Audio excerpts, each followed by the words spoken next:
Stay is a charming word in a friend's vocabulary. Good books, like good friends, are few and chosen. The more select, the more enjoyable. The less of routine, the more of life. To be ignorant of one's ignorance is the malady of the ignorant. Civilization degrades the many to exalt the few. That is a good book which is opened with expectation and closed with delight and profit. One must be a wise reader to quote wisely and well.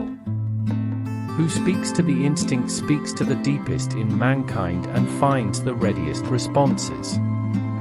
Success is sweeter and sweeter if long delayed and gotten through many struggles and defeats.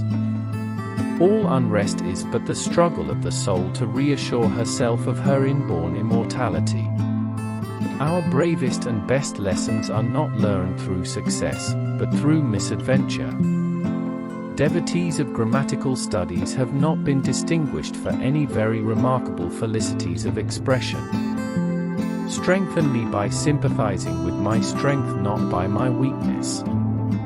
Education is that process by which thought is opened out of the soul, and, associated with outward things, is reflected back upon itself, and thus made conscious of its reality and shape. It is self-realization. As a means, therefore, of educating the soul out of itself, and mirroring forth its ideas, the external world offers the materials.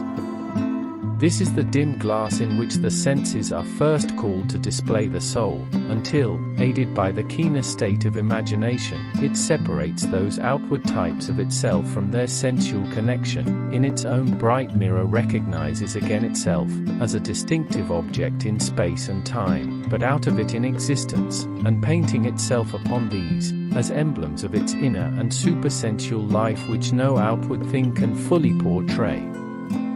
A language is to be instituted between the child's spirit and the surrounding scene of things in which he dwells. He who is seeking to know himself should be ever seeking himself in external things, and by so doing will he be best able to find and explore his inmost light. Prudence is the footprint of wisdom.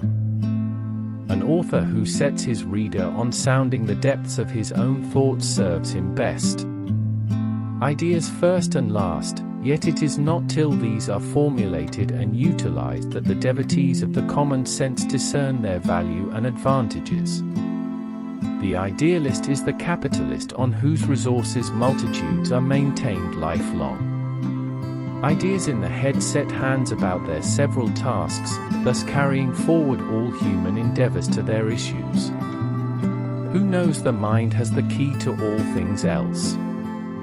Action and blood now get the game. Disdain treads on the peaceful name. Who loves a garden still his Eden keeps. I perceive that I am neither a planter of the backwoods, pioneer, nor settler there, but an inhabitant of the mind, and given to friendship and ideas. The ancient society, the old England of New England, Massachusetts for me. Truth is inclusive of all the virtues, is older than sects or schools, and, like charity, more ancient than mankind. Of books in our time the variety is so voluminous, and they follow so fast from the press, that one must be a swift reader to acquaint himself even with their titles, and wise to discern what are worth reading. Man must have some recognized stake in society and affairs to knit him lovingly to his kind, or he is wont to revenge himself for wrongs real or imagined.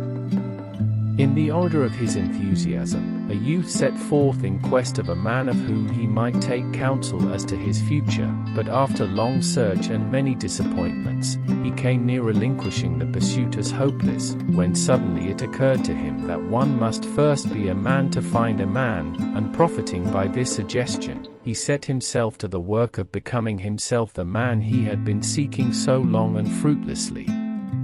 The history of books shows the humblest origin of some of the most valued, wrought as these were out of obscure materials by persons whose names thereafter became illustrious. The thumbed volumes, now so precious to thousands, were compiled from personal experiences and owe their interest to touches of inspiration of which the writer was less author than amanuensis, himself the voiced word of life for all times. The passions refuse to be organized on a basis of their own, hostile to personal freedom and one another, they rush precipitately into anarchy and mob rule. Concord is a classic land. The names of Emerson and Thoreau and Channing and Hawthorne are associated with the fields and forests and lakes and rivers of this township. Consider how few persons you shall meet who are as sweet and sane as nature is. One quaffs health, courage, genius, and sanctity from that cup, and is never satiated with it. I am an idea without hands. When a man's own culture falls behind that of his time, he is conservative. When it outstrips and enables him to oversee his time, he is a reformer. The true teacher defends his pupils against his own personal influence.